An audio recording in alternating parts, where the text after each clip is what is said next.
Hebrew పత్రిక 12వ అధ్యాయం 4వ వచనం నుండి మనం 11వ వచనం వరకు ధ్యానించబోతున్నాం. 4వ వచనాన్ని చదువుతాం.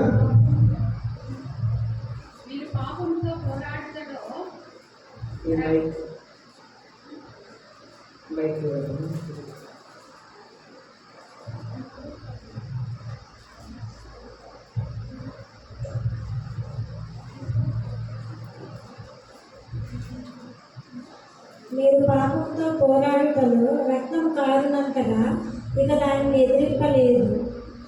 ఇక్కడ మనం చూస్తున్నాము, దీనికి అర్థం ఏంటంటే ఎంతోమంది పాపం చేయటం, పాపం చేసే వారిని నరకం పంపిస్తారు దేవుడు కనుక పాపం నుండి మారు మనసు పొందుడి అని ప్రసంగించే ఎంతోమందిని నరగతి చేశారు. ఎంతోమంది దేవుని కొరకు రక్త సాక్షులుగా మరణించారు. ఇక్కడ దీన్ని రాసిన వారు హెబ్రీ ఇశ్రాయేల్ ప్రజలు, చెదిరి ఉన్న ఇశ్రాయేల్ ప్రజలకు రాస్తున్నప్పుడు వాళ్ళు చెప్తున్నారు, మీరు అంతగా ఇంకా శ్రమ పడలేదు, మీరు పాపంని గురించి వ్యతిరేకించి దేవుని పక్షాన్ని మీరు మాట్లాడలేదు కనుక మీరు యూ హ్యావ్ నాట్ రెసిస్టెడ్, మీరు ఇంకా పాపంని ఎదిరించి మీరు ఇంకా మాట్లాడలేదు కనుక మీకు ఆ కష్టం తెలీదు. To the point of shedding blood in striving against sin, పాపములకు విరోధంగా వాక్యం చెప్పటం. ఈనాడు పాపములకు విరోధంగా వాక్యం చెప్తే చాలామంది ఇష్టపడట్లేదు. ఆశీర్వాదముల గురించి, కృపణ గురించి మాట్లాడితే బాగుంటుంది కదా అని ఆశపడేవారు చాలామంది ఉన్నారు చూడండి. కానీ పాపముల గురించి దేవుని పరిశుద్ధ ఆత్మ దేవుడు హెచ్చరించడానికి వచ్చారంట. పాపముల గురించి, నీతిని గురించి, దేవుని రక్షణల గురించి మాట్లాడేందుకే పరిశుద్ధ ఆత్మ దేవుడు దిగి వచ్చారు. పరిశుద్ధ ఆత్మ దేవుడు ఈ లోకంలో చేసిన కార్యం పాపముని గురించి హెచ్చరిస్తున్నారు. పాపం చేసేవారు నరకం వెళుతారని చెప్పి హెచ్చరిస్తున్నారంట. కనుక అదే ఇక్కడ మనం చూస్తున్నాం. ఇంకా మనం అంతగా పోరాడలేదు, మనమందరం కూడా సామాన్యంగా మన జీవితంని మనం జీవించుకుంటా వెళుతున్నాం. కానీ మన పాపముని గురించి మన సహోదరులు, మన సహోదరులు, మన స్నేహితులు, మన బంధువులు వాళ్ళ దగ్గర మనం పాపం చేయవద్దు, దేవునికి విరోధంగా జీవించవద్దు, నరకం వెళుతారు అని చెప్పి మనం చెప్పలేదు. ఎందుకంటే ఒకవేళ అలాగ మనం మాట్లాడితే వాళ్ళు అంగీకరించకపోవచ్చు, ఒకవేళ అలాగ మాట్లాడితే మనల్ని పక్కకు పెట్టవచ్చు, మనల్ని తృణీకరించవచ్చు, మరలా స్నేహం చేయకపోవచ్చు, మనతో మరలా మాట్లాడకపోవచ్చు. అదే చెప్తున్నారు, మీరు అంతగా ఇంకా పోరాడలేదు. నా బంధుత్వం ఇంతవరకు నా స్నేహితం లేకపోయినా పర్లేదు, కానీ నా స్నేహితులు చేసిన తప్పు నేను చెప్తాను అని మనం ప్రయాసపడలేదు. నా బంధువులు చేసిన తప్పు అని మనం చెప్పడానికి ప్రయాసపడలేదు అంటున్నారు 4వ వచనంలో. 5వ వచనం, 6వ వచనంలో మనం చూస్తున్నాము, you have begotten the exhortation which is addressed to you as sons. మరియు నా కుమారుడా, ప్రభు చేయు శిక్షను ధృవీకరించకుము, ఆయన నిన్ను గద్దించినప్పుడు విసుకకుము. ప్రభు తాను ప్రేమించు వారిని శిక్షించి తాను స్వీకరించు ప్రతి కుమారుని దండించును. దేవుడు మనల్ని కుమారులు, కుమార్తెలు అని చెప్పి పిలిచారు. మన ఈ లోకంలో చాలాసారి మనల్ని ప్రేమించేవాడు ప్రేమించకపోతే కృంగిపోతున్నాం. మనం సరి అయిన మనతో ప్రేమ కలిగిన మాటలు మాట్లాడకపోతే మనం విరక్తి చెందిపోతున్నాం. కానీ దేవుడి వాక్యం సెలవిస్తుంది, దేవుడు మనల్ని కుమారులు, కుమార్తెలను పిలుస్తున్నారు, మనల్ని ప్రేమిస్తున్నారు. ఈ లోకంలో సొంత పిల్లల కంటే, స్నేహితుల కంటే, కన్న తల్లిదండ్రుల కంటే, భార్య కంటే, భర్త కంటే మనల్ని ఎక్కువ ప్రేమిస్తున్నది యేసయ్య మాత్రం. యేసయ్య ప్రేమ ఎన్నడూ మారిపోదు. ఇక్కడ యేసయ్య చెప్తున్నారు, you have begotten the exhortation which is addressed to you as sons. మిమ్మల్ని కుమారుడు, కుమార్తెని దేవుడు పిలుస్తున్నారు కనుక ఎందుకు కృంగిపోతున్నారు? My son, do not regret lightly the discipline of the lord. దేవుడు మిమ్మల్ని శిక్షిస్తున్నప్పుడు దాన్ని సులువుగా ఎంచవద్దు. కారణం ఏంటంటే మిమ్మల్ని కుమారులుగా, కుమార్తెలుగా దేవుడు ఎందుకున్నారు కనుక శిక్షిస్తున్నారు, మిమ్మల్ని సరిచేయడానికి ప్రయాసపడుతున్నారు. స్కూల్లో టీచర్స్ శిక్షిస్తుంటారు. కొన్నిసారి కొందరి ఇంట్లో తల్లిదండ్రులు శిక్షిస్తారు, కొందరి ఇంట్లో తల్లిదండ్రులు శిక్షించారు. వారిని చాలా ప్రేమతోనే పిల్లల్ని పెంచుతుంటారు. కొందరిని అడిగితే నా పిల్లల్ని నేను ఎన్నడూ కొట్టలేదు, తిట్టలేదు అంటారు. నాకు కాంగ్రెస్ చేశారు.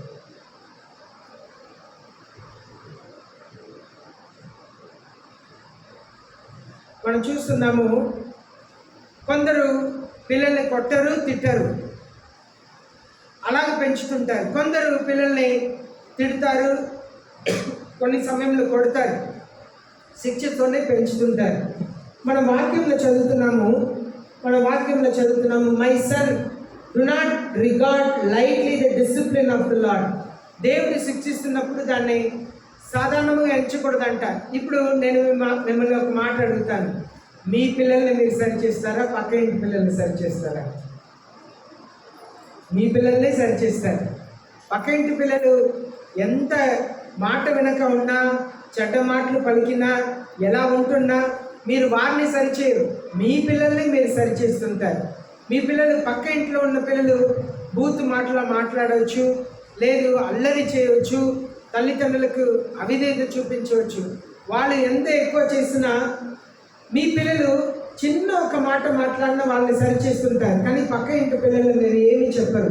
కారణం ఏంటంటే మీ పిల్లల్ని శిక్షించుటకే మీకు అధికారం ఉంది. అలాగనే దేవుడు తన పిల్లల్ని ఎవరిని కుమారులు కుమార్తెల్ని ఎందుకున్నారో వాళ్ళందరినీ కూడా దేవుడు శిక్షిస్తారంట.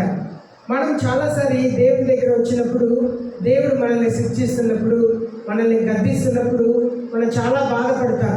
ఆ శిక్షనే గద్దింపుని మనం తట్టుకోలేకపోతాం. ఆయన శిక్షించుటకు గద్దించుటకు కారణమే ఆయన మనల్ని ప్రేమిస్తున్నారు కనుకనే. చూడండి, not faint when you are reproved by him. And 5వ వచనంలో చదవండి మళ్ళా ఒకసారి. కుమారుడా, ప్రభు చే శిక్షను తృణీకరించకుము, ఆయన నిన్ను గద్దించినప్పుడు విసుగకుము. మనం దేవుడు గద్దిస్తున్నప్పుడు మనం విసిగిపోతాం. అయ్యో ఇన్ని కష్టములా, దేవుడిని నమ్ముకుంటే ఇన్ని బాధలు ఉంటుందా అని చెప్పి మనం అనుకుంటాం. చాలామంది దానికే బాప్తిజం తీసుకోవాలంటే ముందుకు రారు. అయ్యో నేను బాప్తిజం తీసుకుంటే శోధనలు ఎక్కువ అయిపోతుంది అంటారు. కానీ దేవుని వాక్యం మనకు తెలియపరుస్తుంది, ఆయన మనల్ని ప్రేమిస్తున్నారు కనుక మనల్ని సరిచేయటకు యేసయ్య ప్రయాసపడుతున్నారు. మనల్ని మంచి మార్గంలో నడిపించుటకు యేసయ్య వాక్యం ద్వారా ప్రయాసపడుతుంటారు. దానికి క్రైస్తవులైన మనం వాక్యంని చదవాలి. నేను పురుషుల కొరకు ఒక గ్రూప్ స్టార్ట్ చేశాను వాట్సాప్లో. ఆ గ్రూప్లో ప్రతిరోజు ఒక అధ్యాయాన్ని పెడుతుంటాను. బైబిల్ చదవటానికి సమయం లేకపోయినా ఒక 3 నిమిషాలు చాలు, ఒక 3 నిమిషాలు దాన్ని వింటే చాలు. ఒక అధ్యాయం, ప్రతిరోజు ఒక్కొక్క అధ్యాయం. బైబిల్ చదవలేక వాళ్ళందరూ పనికి వెళుతున్నారు, బైబిల్ చదవని వారు చాలామంది ఉన్నారు, చదువు రాని వారు కూడా ఉన్నారు. కనుక ప్రతిరోజు ఆ గ్రూప్ని ప్రారంభించిన రోజు నుండి ఇప్పుడు వరకు ప్రతిరోజు ఒక అధ్యాయంని వరుసగా పెడతా ఉన్నాం. ఆలోచన చేసి చూస్తే చాలా అధ్యాయములు కంప్లీట్ అయిపోయింది. రోజు ఒక 3 నిమిషాలు గడిపితే చాలు. కారణం ఏంటంటే మన వాక్యంని వినాలి, వాక్యంని చదవాలి. వాక్యంని చదవటం చాలా ప్రాముఖ్యం. దేవుడు అప్పుడే మనల్ని ఎందుకు సరిచేస్తున్నారని వాక్యంని తెలుసుకుంటాం. నేను ఎప్పుడైతే పోస్ట్ చేస్తున్నానో నేను కూడా అధ్యాయాన్ని నేను వింటుంటాను. ఎంతమంది వింటున్నానో నాకు తెలియదు, కానీ నేను ఒక ఆశ, దాంట్లో వేరే ఏమీ పోస్ట్ చేయము, మంచి వాక్యాలు పోస్ట్ చేస్తాం. చిన్న వాక్యం ఒకటి, సాయంత్రం అయితే ఒక అధ్యాయం ఒకటి. మనం ఎందుకంటే వాక్యంని చదువుతప్పుడు, వాక్యంని వింటప్పుడు దేవుడు మనతో మాట్లాడతారు, మన ఆసక్తిని పెంచుతారు. అలాగనే దేవుడు చెప్తున్నారు, మనం విసుగకూడదంటారు. దేవుడు మనల్ని మనల్ని శిక్షిస్తున్నప్పుడు, మన శోధన ద్వారా వెళ్తున్నప్పుడు మనం విసిగిపోకూడదు. ఎందుకు దేవుడు నన్ను ఇన్ని సమస్యల ద్వారా వెళ్ళనిస్తున్నారు, ఇన్ని కష్టముల ద్వారా వెళ్ళనిస్తున్నారు? దేవునికి ఒక కారణం ఉంటుంది. దేవుడు కారణం లేకుండా మనల్ని ఏ ఒక్క కార్యంలో కూడా అనుమతించారు. 6వ వచనంలో చదువుదాం. మనం ఈ 5వ వచనంలో మనం చూస్తున్నాము, సామెతలు 3వ అధ్యాయం 11-12 వచనాలను చదువుదాం. సామెతలు 3వ అధ్యాయం 11, 12 వచనాలను చదువుతాం.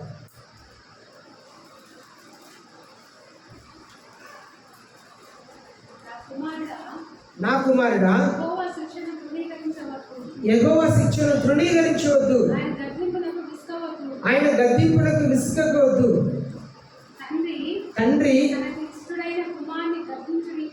తనకు ఇష్టడైన కుమారుని గద్దించినదిగా యెహోవా తను ప్రేమించే వారిని గద్దించును. ప్రేమించే వారిని యెహోవా దేవుడు గద్దిస్తారంట, అందరినీ గద్దించరు. మనం ఎలాగో మన పిల్లల్ని సరిచేస్తామో అలాగే ఎవరెవరైతే దేవుని పిల్లలుగా మనం జీవిస్తున్నామో మనల్ని మాత్రమే దేవుడు గద్దిస్తారు, శిక్షిస్తుంటారు. కనుక మనం దేవుని శిక్షనే కాదు అని చెప్పకూడదు అని దేవుని వాక్యం సెలవిస్తుంది. అలాగే 6వ వచనం చదువుదాం. హెబ్రీ పత్రిక 12వ అధ్యాయం 6వ వచనం. ప్రభు తను ప్రేమించే వారిని శిక్షించి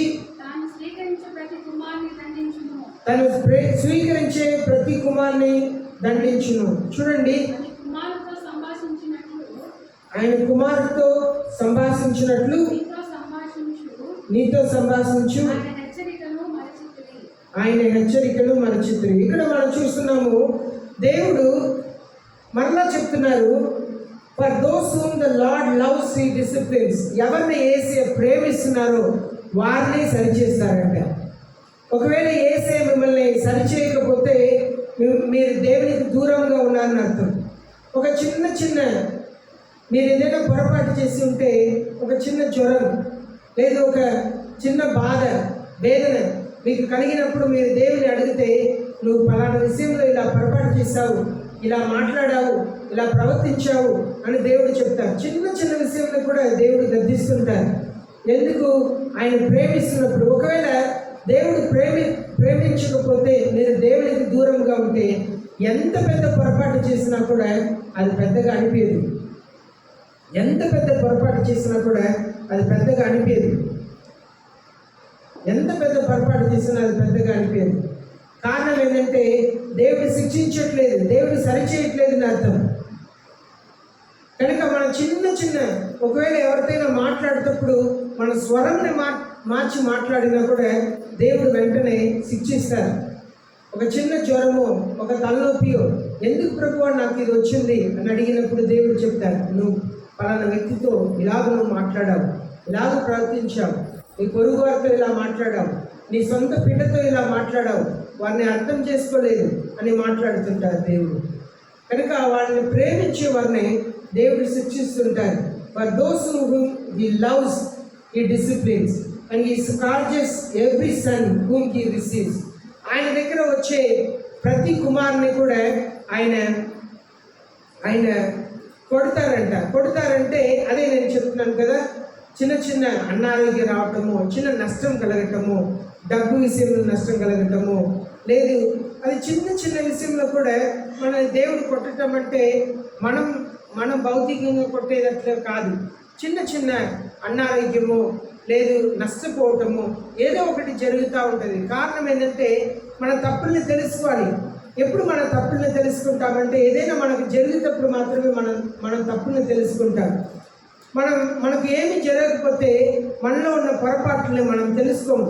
మన పొరపాట్లని తెలుసుకునే ఒకే ఒక సమయం ఎప్పుడంటే మనకి ఏదైనా నష్టం కలిగినప్పుడు, ఏదైనా రోగం వచ్చినప్పుడు. అప్పుడే కొన్నిసారి మనం అనుకుంటాము, నేను దేవుని ప్రేమిస్తున్నాను, దేవుడు నన్ను ప్రేమిస్తే నాకే ఎందుకు ఈ కష్టం అడగక ముందు నేను ఏం పొరపాటు చేశాను ప్రభువా, ఎక్కడ పొరపాటు చేశాను, ఎవరి విషయంలో పొరపాటు చేశాను మనం దేవుని అడగాలి. నేను ఎక్కడ పొరపాటు చేశాను, ఏ విషయంలో పొరపాటు చేశాను, ఎవరి విషయంలో పొరపాటు చేశాను అని దేవుని అడిగినప్పుడు దేవుడు మనకు నేర్పిస్తాడు. కొన్నిసారి దేవుని విషయంలోనే మనం పొరపాటు చేస్తాం, కొన్నిసారి మనం భర్త విషయంలో పొరపాటు చేస్తాం, భార్య విషయంలో పొరపాటు చేస్తాం, కొన్నిసారి పిల్లల విషయంలో పొరపాటు చేస్తాం. కనుక దేవుడు మనం శిక్షించబడుతున్నామంటే దేవుడు మనల్ని ప్రేమిస్తున్నారు, మనల్ని సరిచేస్తున్నారు అని అర్థం. ఒకవేళ దేవుడు మనల్ని శిక్షించట్లేదు, మనం హాయిగా ఉంటున్నాము అంటే, మన పాపం చేస్తున్నప్పుడు కూడా మనకి ఏమి తగలట్లేదు, నొప్పి తగలట్లేదు, ఒక నష్టం కలగట్లేదు అంటే మనం దేవునికి దూరంగా ఉన్నాము, మన దేవునికి మనకు సంబంధం లేని ఒక స్థానంలో ఉంటున్నామని అర్థం. కనుక దేవుని పిల్లలు ఆ విషయంలో జాగ్రత్త పడాలి. ఒకవేళ పొరపాటు చేసి కూడా ఏమీ జరగలేదు, నేను బాగానే ఉన్నాను అన్నట్లుగా ఉంటే మన దేవునికి దూరంగా ఉన్నామని చెప్పి అర్థం. 7వ వచనం చదువుదాం. శిక్షార్హత పొందుటకై శిక్షా ఫలము పొందుటకై మీరు సహించుచున్నారు. దేవుడు కుమారులుగా మిమ్మల్ని చూచుచున్నాడు. It is for discipline that you endure. మనం ఎందుకు సహిస్తున్నామంటే మనం మారాలి. చూడండి, చాలామంది ఎక్సర్సైజ్ చేస్తుంటారు, జిమ్కి వెళుతుంటారు, ఉదయకాలం పరిగెత్తుతుంటారు. ఎందుకు? ఆరోగ్యంని కాపాడుకునేటకు. మనం ఎందుకు దేవుడు శిక్షిస్తున్నప్పుడు మనం అన్నింటినీ తట్టుకుంటున్నామంటే మనం దేవునిలా మారుటకు, యేసయ్యలా మారుటకు, మన ప్రవర్తనలు యేసయ్యలా మారాలి, మన నోటి మాటలు యేసయ్యలా మారాలి, మన ఆశ యేసయ్యలా మారాలి. మన ఆశలు, మన అందరికీ డబ్బు అవసరమే, కానీ అది ఆశ అవసరత కంటే ఆశగా మారకూడదు. మన ఆశ యేసయ్యలా మారాలి, నా చూపు యేసయ్యలా మారాలి, నా ప్రవర్తన యేసయ్యలా మారాలి.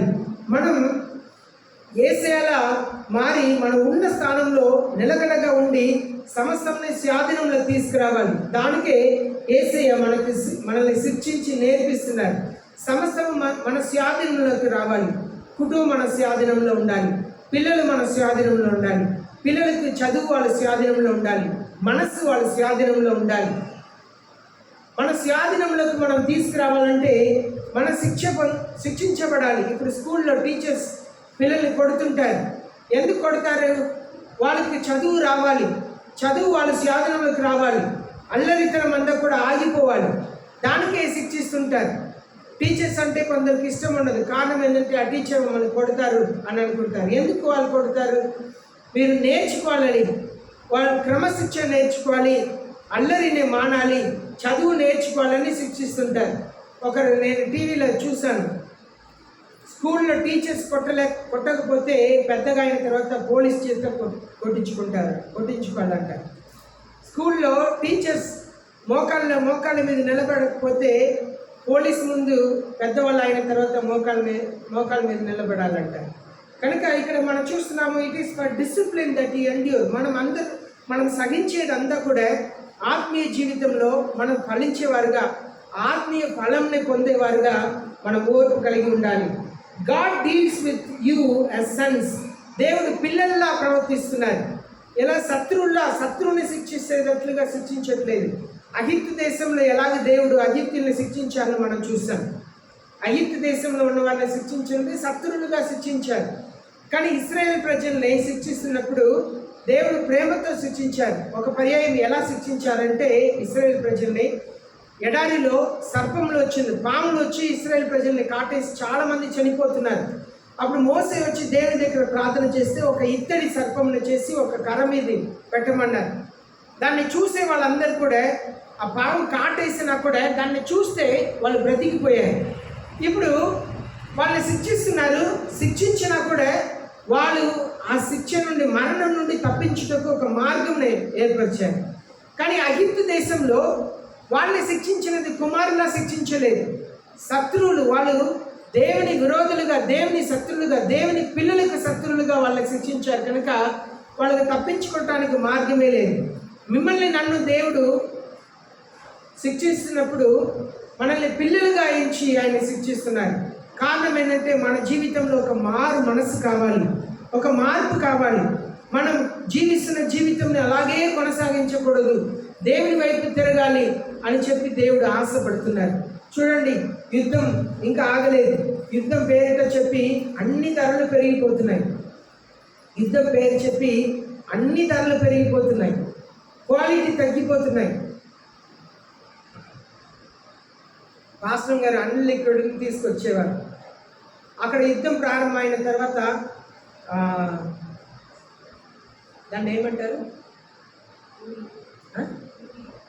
యూరియా, అది దొరకట్లేదు కనుక దాంట్లో కలిపి ఇవ్వట్లేదు. ఇప్పుడు దాన్ని కలిపి అక్కడ అన్ను కడగటానికి కలిపి అది ఎంత తీసి కడిగినా కూడా అది శుభ్రం అయ్యేటట్లుగా అనిపించట్లేదు, వెంటనే ఆగిపోతుంది. ఎక్కడో యుద్ధం జరుగుతుంది, కానీ నష్టం మనపోతున్నది. నిన్న ప్లంబర్ వచ్చారు, పాస్టర్ గారు అన్ని ధరలు పెరిగిపోయాయి, కారణం గ్యాస్తోనే పైపులంతా చేస్తున్నారంట, కనుక గ్యాస్ సరఫరా లేదు కనుక అన్ని ధరలంతా పెరిగిపోయిందని, ఎక్కడో యుద్ధం జరుగుతుంది, మనకు నష్టం అంటున్నారు. అన్ని రీతిలో మనం నష్టంలో చూస్తున్నాం. మన దేశ ప్రధాని ప్రకటించి ఉన్నారు, ఇప్పటి నుండి నెక్స్ట్ 10 సంవత్సరాలు భయంకరమైన కరువుని భారతదేశం చూడబోతుంది. భారతదేశమే కాదు, ప్రపంచం అంతా కూడా 10 సంవత్సరాలు కరువులో వెళ్ళబోతుంది అని చెప్పి ప్రపంచం అంతా చెప్తున్నారు. మన భారతదేశ ప్రధానియే ఆ మాటని చెప్తున్నారు. మనం అందరూ కూడా, కానీ దేవుని పిల్లలకు దేవుడు మార్గంలో ఉంచారు. మనల్ని దేవుడు తన పిల్లలుగా చూసుకుంటారు, తన పిల్లలుగా మనకు చేయవలసిన కార్యములు చేస్తుంటారు. ఎప్పుడు మనం దేవునికి పిల్లలుగా ఉంటామో మన అవసరతలు అక్కర్ని దేవుడు తీరుస్తుంటారు.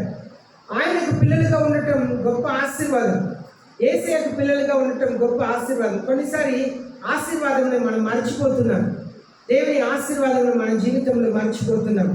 చూడండి, మళ్ళా చూస్తున్నాము, for what son is there whom his father does not discipline. ఏ కుమారుడిని వాళ్ళ తండ్రి శిక్షించకుండా ఉన్నారు. ఏ మంచి తండ్రి అయినా ఖచ్చితంగా పిల్లల్ని శిక్షిస్తారు, సరిచేస్తారు. ఏ మంచి తల్లి అయినా తన పిల్లల్ని శిక్షిస్తారు, సరిచేస్తారు ఖచ్చితంగా. ఈనాడు పిల్లల మీద మనసు ఉంచకపోతే పిల్లలు ఏది కూడా నేర్చుకోలేదు. ఈనాడు సెలవు దినంలో కదా, సెలవు దినంలో ఇంట్లోనే ఉంటున్నారు, కానీ జస్వంత్ ఎలా కష్టపడి చదివారు. కారణం తల్లి కూడా ఇంట్లో చెప్పాలి, మన తల్లిదండ్రులు ఇంట్లో చెప్పాలి. తల్లిదండ్రులు చెప్పకుండా చదివే పిల్లలు ఉన్నారు. తల్లిదండ్రులు ఇంకా చెప్తే ఖచ్చితంగా కూర్చొని చదువుని చెప్తే ఇంకా చదవగలుగుతారు. కనుక చదువు అంటే స్కూల్లో చదవటం అనేది మాత్రం కాదు, బైబిలే నిజమైన ఆధారం, దేవుని వాక్యమే నిజమైన ఆధారం. ఇదే మనల్ని పోషించేది. యేసే చెప్పారు, మనుషులు రొట్టె వల్ల మాత్రం కాదు కానీ దేవుని నోటి నుండి వచ్చే ప్రతి ఒక్క మాట వలన బ్రతుకును. దేవుని నోటి నుండి వచ్చే ప్రతి ఒక్క మాట వలన బ్రతుకును. నాగాలాండ్ రాష్ట్రంలో ఒక వ్యక్తిని బాగా కొట్టారంట. ఆయన యేసు ప్రభువుని నమ్ముకున్నారు కనుక ఆయన బాగా కొడుతున్నారు. చివరిగా ఒక పాముని తీసుకొచ్చి ఆ పాము విషంని కళ్ళు ముందు ఒక గ్లాసులో తీసి ఆయన బలవంతంగా తాగమన్నారంట. దానికి ముందే తన చేతిలో ఉన్న బైబిల్ని కాల్చి అక్కడ పడేస్తే ఆయన ఏం చేయాలి, ఆ విషంని తీసి తాగమని బలవంతం చేస్తున్నారు, కొడుతున్నారు. అప్పుడు అక్కడ ఒక పేపర్ని చూశారంట, దాంట్లో మీరు విషమైన పదార్థములు తాగినను అది మిమ్మల్ని ఏమి చేయదు అని మార్కు స్వార్త 16వ అధ్యాయంలో ఉన్న వచనంని చూసిన వెంటనే ఆయన తీసి తాగేశారంట. కళ్ళు ముందు అందరి ముందు తీసి తాగేశారు. తాగిన అందరూ ఈయన నోట్లో చుట్టి చనిపోతాడు అని చెప్పి ఎదురు చూస్తున్నారు. ఆయనకి ఏమీ కాలేదు. వాళ్ళందరికీ ఆశ్చర్యం అయిపోయింది. మనమే ఈ విష సర్పంని తీసుకొచ్చాం, విషంని తీసాము, ఈయనకి ఏ మరణం రాలేదని ఆయన అడిగినప్పుడు ఆయన ఆ పేపర్ని చూపించాడంట. మీరు విషమైనది తాగినను అది మిమ్మల్ని మీకు ఏ హాని చేయదు. ఆ వచనం నేను చూపించిన వెంటనే వాళ్ళు ఆశ్చర్యపడి వాళ్ళందరూ కూడా యేసయ్యని నమ్ముకున్నారంట. దేవుని వాక్యం సజీవమైన వాక్యం. తల్లిదండ్రులు మన పిల్లల్ని క్రమశిక్షణ నేర్పియాలి. క్రమశిక్షణ ఎలా నేర్పియాలంటే వాళ్ళని ఖండిత వాక్యం చదవమనాలి, బైబిల్ చదవమనాలి, ప్రార్థన చేయమని చెప్పాలి. కొంతమంది తల్లిదండ్రులు ఏమి పట్టించుకోకపోయినా ఇక్కడ సేవకురాలు వాళ్ళని చదివి రండి అని చెప్పడానికి కారణం మిమ్మల్ని ఇబ్బంది గురి చేయటం కాదు, మీరు దేవుళ్ళు ఎదగాలి. దేవుని వాక్యం మీ మనసులో ఉంటే పాపం మిమ్మల్ని అంటదు. యవన వయసులో వాక్యంని కంఠస్థం చేసి మీరు మనసులో ఉంచుకుంటే, హృదయంలో ఉంచుకుంటే మీరు దేవునికి దూరం వెళ్ళిపోరు. కనుకనే మిమ్మల్ని వాక్యం చదవమని చెప్పారు, కంఠస్థం చేయమని చెప్పేది. మిమ్మల్ని చూసినప్పుడల్లా నేను అడగట్లేదు కానీ వాస్తవం చూసినప్పుడల్లా మిమ్మల్ని అడుగుతున్నారు, వాక్యం కంఠస్థం చేశారా, చదువావా అడుగుతూ ఉన్నారు. కారణం ఏంటి? మీ మీద ఉన్న మీరు ఆత్మీయ జీవితంలో ఎదగాలని. నిజంగా ప్రేమించే ఆత్మీయ తల్లిదండ్రులు మిమ్మల్ని ఆత్మీయ జీవితంలో పెంచాలని ప్రయాసపడతారు. 8వ వచనంలో చదువుదాం. శిక్షింపని కుమారుడెవడు? సంతు శిక్షింపని కుమారుడెవడు? కుమారులైన వారందరూ శిక్షలో పాలు పొందుచున్నారు. శిక్షలో పాలు పొందుచున్నారు. మీరు పొందని ఎడల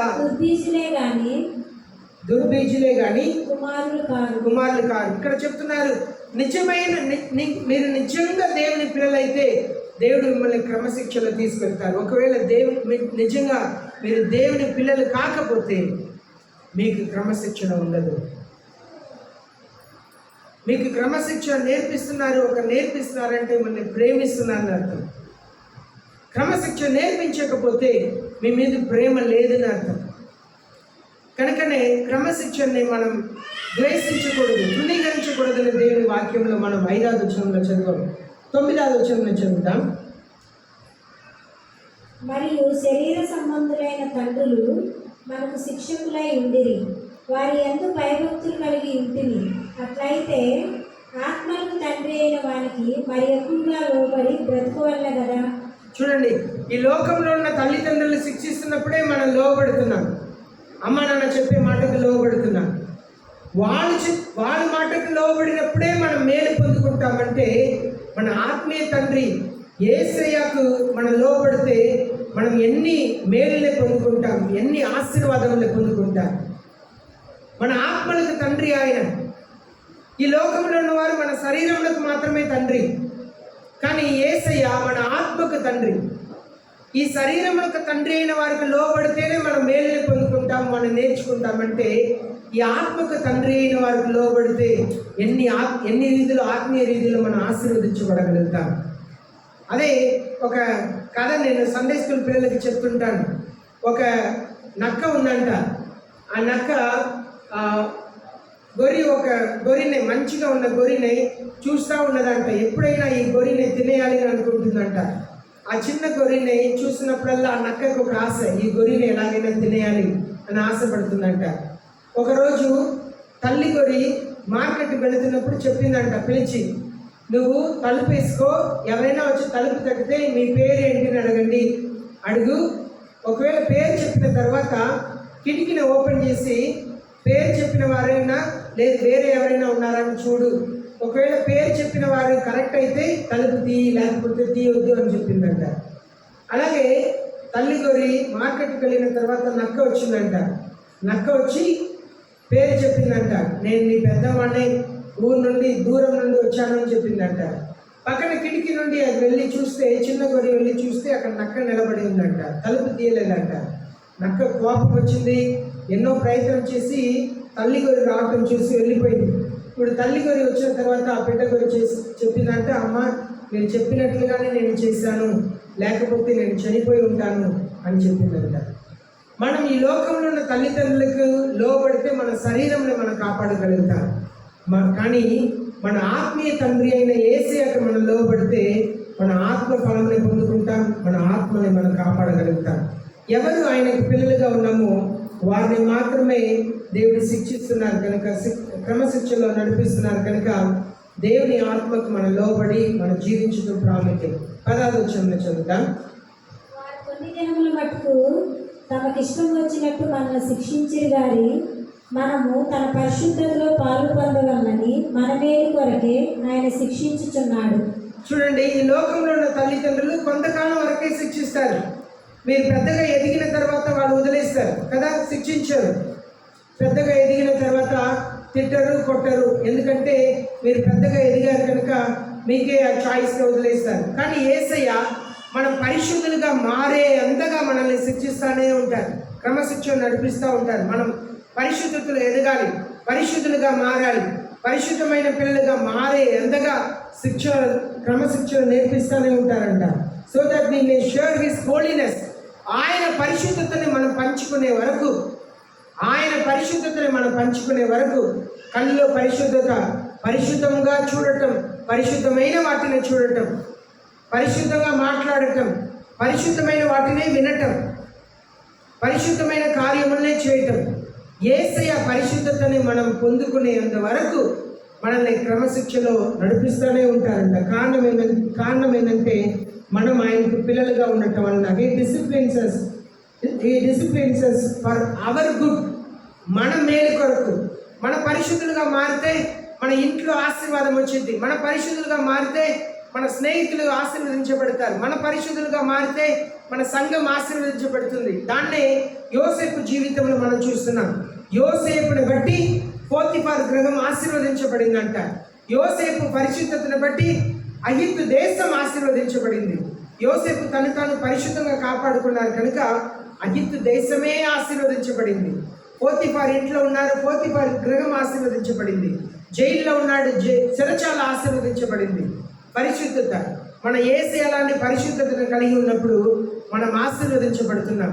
మనం ఎక్కడ పని చేస్తున్నామో ఆ పని చేసే చోట్ల ఆ ప్రజలు ఆశీర్వదించబడుతున్నారు.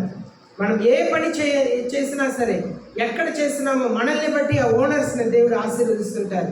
వాళ్ళు గుర్తించలేకపోవచ్చు, కానీ దేవునికి తెలుసు ఎందుకు దేవుడు వారిని ఆశీర్వదిస్తున్నారు. యాకోబు జీవితంలో కూడా అదే చూస్తున్నాం. లాబాన్ దగ్గర ఉన్నప్పుడు లాబాన్ బహుగా ఆశీర్వదించబడ్డారు. యాకోబు చెప్తున్నారు, నేను మీ దగ్గర ఉంచినప్పుడు మీ దగ్గర కొంచెమే ఉన్నది, కానీ మీరు ఇప్పుడు ఎలా ఉన్నారు చూడండి. దేవుడు అంతగా ఆశీర్వదించారు. కారణం ఏంటంటే పరిశుద్ధత. మనం కూడా యేసయ్య పరిశుద్ధతలో పాల్గొనాలని యేసయ్య ఆశపడుతున్నారు. 11వ వచనం చదువుదాం. మరియు ప్రస్తుతమందు సమస్త శిక్షయు దుఃఖకరంగా కనబడనే గాని సంతోషకరంగా కనబడదు.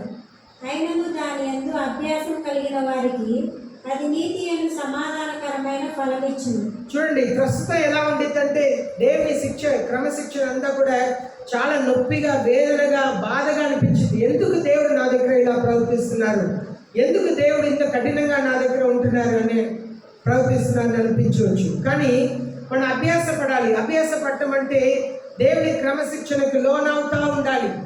వాక్యం ద్వారా పరిశుద్ధ ఆత్మ దేవుడు కొన్నిసారి గద్దిస్తూ ఉంటారు, కొన్నిసారి వాక్యంని చదువుతున్నప్పుడు గద్దిస్తూ ఉంటారు, కొన్నిసారి కొన్ని పాటల ద్వారా దేవుడు గద్దిస్తూ ఉంటారు. పరిశుద్ధ ఆత్మ దేవుడు తన పనిని చేస్తుంటారు. మనం పరచటం అంటే మనం మానకూడదు. నన్ను దేవుడు వాక్యం ద్వారా నన్ను గద్దించారని చెప్పి మానకుండా దేవుని సన్నిధికి వస్తూ ఉన్నప్పుడు, అభ్యాసపడుతూ ఉన్నప్పుడు మనం ఎలా అవుతామంటే afterwards it yields peaceful fruit of righteousness. నీతి అనే ఫలంని మనం ఇవ్వగలుగుతామంట. నీతి అనే ఫలంని మనం ఇవ్వగలుగుతాం. చూడండి, 1 తీమోతి 4వ అధ్యాయం 7వ వచనం చదువుదాం. 1 తీమోతి 4వ అధ్యాయం 7వ వచనం.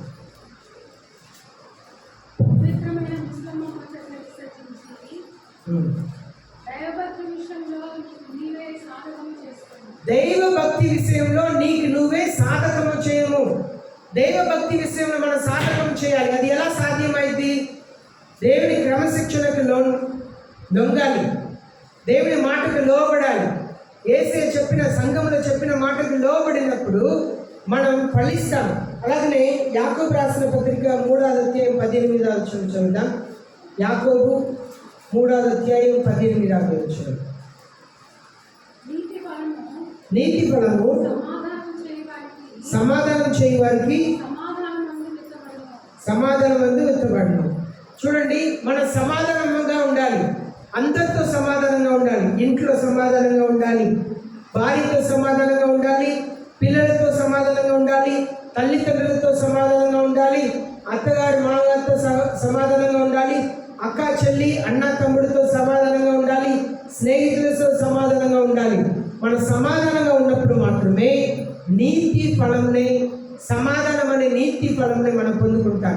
యేసయ్య మనల్ని కొన్ని కారణముల చేత మనల్ని కఠినమైన మార్గంలో తీసుకెళ్తుంటారు. ఆ కఠినమైన మార్గంలో తీసుకెళ్తున్నప్పుడు మనం దాని నుండి తప్పించుటకు మనం ప్రయాసపడకుండా మన దేవునికి లోబడినప్పుడు మన తలని దేవుడు ఎత్తుతారు, మనల్ని ఆశీర్వదిస్తారు, మనల్ని ఉన్నతమైన వారుగా చేస్తారు, సమస్తంని మన చేతిలో తీసుకొస్తారు. యేసయ్య ఎన్నడూ కూడా మోసం చేసే దేవుడు కాదు. వాక్యంలో మన సత్యంగా వాక్యంలో చదువుతున్నాము, సమాధానపరచుకోవాలి. దేవునితో సమాధానం, మనుషులతో సమాధానం, తగ్గింపు. మనకు ఎప్పుడు తగ్గింపు ఉంటుందో అప్పుడే మనకి సమాధానం వస్తుందండి. తగ్గించుకోవాలి, ఎంత తగ్గించుకోవాలో అంత తగ్గించుకోవాలి. యేసయ్య అదే నేర్పించారు, మనకు తగ్గింపుని నేర్పించారు. తను బోధకుడుగా ఉన్నప్పుడు కూడా అందరు కాళ్ళని కడిగారు. తను మోసపరచబోతున్నాడు, ఇంకా కొద్దిసేపట్లో అప్పగించబోతున్నాడు. అయినప్పుడు కూడా యూదా ఇస్కారియోతు కాళ్ళని కూడా కడిగాడు. ఆయన మోసం చేస్తున్నాడని యేసేకు తెలుసు, రహస్యంగా డబ్బు తీసుకున్నాడని తెలుసు, రహస్యంగా యేసేని గాయపరుస్తున్నాడు, ఒకే పనులు పాల్పొందుతున్నాడు, యేసేతో పాటే ఉన్నాడు, యేసేతో పాటే తిరిగాడు. కానీ ఒక నమ్మక ద్రోహం చేశాడు. యేసయ్యకు మానవులుగా మన నమ్మక ద్రోహంని తట్టుకోలేము, మనం భరించలేము. కానీ యేసయ్య మనకు మాదిరిగా యూదా ఇస్కారియోతు కాళ్ళని కడిగాడు. ఇంకా కొద్దిసేపట్లో అప్పగించబోతున్నాడని కూడా తెలుసు. నమ్మక ద్రోహం చేసిన వాడు ఇంకా కొద్దిసేపట్లో అప్పగించబోతున్నాడు. ఎలా అప్పగించబోతున్నాడు? మరణములకు అప్పగించబోతున్నాడు. ఆయనను యేసయ్య యూదా ఇస్కారియోతునే చెలిగాడా అని చెప్పి పిలిచాడు, నా స్నేహితుడా అని చెప్పి పిలిచాడు. యూదా, నువ్వు చేసే త్వరగా చెయ్యి అని చెప్పి పంపించారు. నన్ను అప్పగించిన వారు తల్లి కడుపున పుట్టక ఉంటే మేలు అన్నారు, శిశువులతో చెప్పారు. కానీ చెలిగాడా అని చెప్పి పిలిచారు. మనకు క్షమించే గుణం ఉండాలి, అంగీకరించే గుణం ఉండాలి. మనల్ని పిలిచిన పనిని ఖచ్చితంగా మనం చేయాలి. కానీ మనం సమస్యలను విడిచి పారిపోయేటట్లుగా ఉండకూడదు. మన సమస్యలు నిలబడాలి, తగ్గించుకోవాలి, దేవుని సన్నిధిలో ప్రార్థన చేయాలి, సమాధానాన్ని కోరాలి. అదే ఇక్కడ చూస్తున్నాం. ఈ యాకోబు పత్రిక 3వ అధ్యాయం 18వ వచనంలో సమాధానం విత్తేవారు సమాధానాన్ని కోస్తారంట. For the judgment will be merciless to one who has shown no mercy. Mercy triumphs over judgment. Sorry, 18వ వచనం కదా.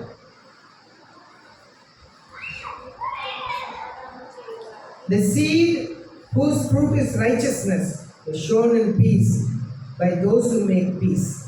మనం విత్తనంని, సమాధానం అనే విత్తనంని మనం చల్లితే ఆ సమాధానం తిరిగి మనకు మొలుస్తాయి. విత్తనాలు విత్తుతున్నారు, ఫలంని కోస్తున్నారు.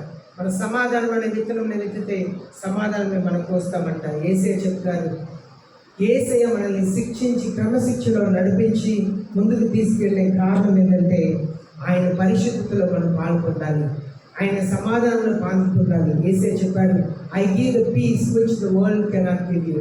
ఈ లోకం ఇవ్వలేని శాంతిని నేను మీకు ఇస్తున్నాను అన్నారు. ఆ శాంతిని యేసయ్యని అడగాలి. దేవుని సన్నిధిలో మనం ప్రార్థన చేస్తాం. యేసయ్య, నాకు సమాధానం ఇవ్వండి. మీరు నాకు క్రమశిక్షణ అయ్యా ఆపవద్దు. చిన్న విషయమైనా, నేను చిన్న పొరపాటు చేసినా కూడా నన్ను సరిచేయండి ప్రభువా.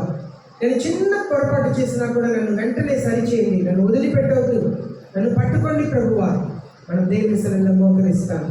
దేవుని సన్నిధిలో మోకరించి దేవుని సన్నిధిలో అడుగుతాం, అయ్యా నేను చిన్న పొరపాటు చేసినా కూడా నన్ను సరిచేయమని ప్రార్థన చేస్తున్నాను. నాకు జ్వరం ఇస్తారో, కడుపు నొప్పి ఇస్తారో, విరోచనం ఇస్తారో, లేదు నాకు నష్టం కలిగ చేస్తారో, నేను ఆర్థికంగా నష్టపోతానో, ఏం జరిగినా పర్లేదు తండ్రి. అయ్యా నా జీవితంలో ఏం కలిగినా పర్లేదు. నా జీవితంలో అయ్యా మీరు అద్భుతం చేయాలి. అయ్యా నా చిన్న పొరపాటును కూడా మీరు వెంటనే సరిచేయమని అడుగుతున్నాను తండ్రి. నన్ను వదిలిపెట్టవద్దు, నన్ను వదిలిపెట్టవద్దు. నేను మీ పరిశుద్ధతలో పాలు పొందాలి యేసయ్యా. మీ పరిశుద్ధతలో నా పాలు పొందాలి. నా హృదయం మీలాంటి హృదయంగా మారాలి. నా తలంపులు మీ తలంపుల్లా మారాలి. నా ఊహ మీ తలంపుల్లా మారాలి. నా మాటలు మీ మాటల్లా మారాలి ప్రభువా. నాకు మీ సమాధానం ఇవ్వండి అయ్యా. నీతి అనే సమాధానం నాకు దయచేయండి. నీతిగా శాసనం చేసిన అయ్యా, నీతిగా ఉండటం ప్రయాసపడినప్పుడు సమాధానం ఇస్తానని చెప్తున్నారు కదా, మాకు సహాయం చేయండి ప్రభువా. సమాధానం ఇవ్వండి, శాంతిని ఇవ్వండి అయ్యా. యేసయ్య నా పాపములను క్షమించమని అడుగుతున్నాను తండ్రి. అయ్యా మమ్మల్ని కనికరించండి. ఎవరికి వారు 1 నిమిషం ప్రార్థన చేస్తాం, ఎవరికి వారు ప్రార్థన చేస్తాం, నోరు తెరిచి ప్రార్థన చేస్తాం. యేసయ్య నన్ను కనికరించండి ప్రభువా. నాకు తగ్గింపు మనసుని ఇవ్వండి ప్రభువా. నాకు శాంతి సమాధానం ఇవ్వండి ప్రభువా. అయ్యా నాతో ఇంటికి వెళ్ళమని ప్రార్థన చేస్తున్నాను అయ్యా. నాకు తోడుగా ఉండమని ప్రార్థన చేస్తున్నాను. నేను నీ బిడ్డని కదా యేసయ్య. అయ్యా నాకు మీరు తోడుగా ఉండాలని ప్రార్థన చేస్తున్నాను యేసయ్య. సహాయం చేయండి, కనికరించండి, కృప చూపించండి. ఎవరికి వారు యేసయ్యని అడుగుదాం. అయ్యా మీ కృపను దయచేయండి ప్రభువా. నన్ను ఆశీర్వదించండి. నేను మీలా మారాలి, మీ పరిశుద్ధతలో నేను పాలు పొందాలి ప్రభువా. మీ పరిశుద్ధతలో నేను పాల్గొనాలి, సహాయం చేయండి. కృపగలిగిన దేవా మీకు వందనాలు. మహాప్రేమ కలిగిన మా పరలోకపు తండ్రి, అయ్యా మమ్మల్ని పిల్లలుగా మీరు చేర్చుకుంటున్నారు. మీరు మాకు క్రమశిక్షణ నేర్పిస్తున్నప్పుడు మమ్మల్ని నేర్చుకునే మనసుని మాకు దయచేయమని ప్రార్థన చేస్తున్నాము తండ్రి. నేర్చుకునే మనసును మాకు దయచేయండి అయ్యా. దాన్ని తునీకరించకుండా అయ్యా, యేసయ్య ద్వేషించకుండా అయ్యా, మీ మాటకు లోబడే కృపణ దయచేయండి. మాలో పరిశుద్ధతను దయచేయండి ప్రభువా. అయ్యా, మా పాపములను మీరు క్షమించండి, పరిశుద్ధతలో మమ్మల్ని నడిపించమని ప్రార్థన చేస్తున్నా. మీ కృప కలిగిన హస్తంలో మమ్మల్ని సమర్పించుకొని యేసయ్యా అయ్యా, నీతిని మేము వెంటాడుటకు అయ్యా, నీతిగా జీవించుటకు మేము ప్రయాసపడుటకు సహాయం చేయండి అయ్యా. సాహసం చేయటకు అయ్యా, నీతిగా జీవించుటకు సాహసం చేయటకు సహాయం చేయండి అయ్యా. మా అవయవులంతా కూడా పరిశుద్ధంగా ఉండాలి, మా నోటి మాటలు పరిశుద్ధంగా ఉండాలి, మేము ఏదైతే వింటున్నామో అది పరిశుద్ధంగా ఉండాలి అయ్యా. మా కళ్ళు, మా ధ్యానం అంతా కూడా పరిశుద్ధంగా ఉండాలి, సహాయం చేయమని మీ కృప కలిగిన హస్తంలో మనం సమర్పించుకొని యేసుక్రీస్తు నామములో ప్రార్థిస్తున్నాం.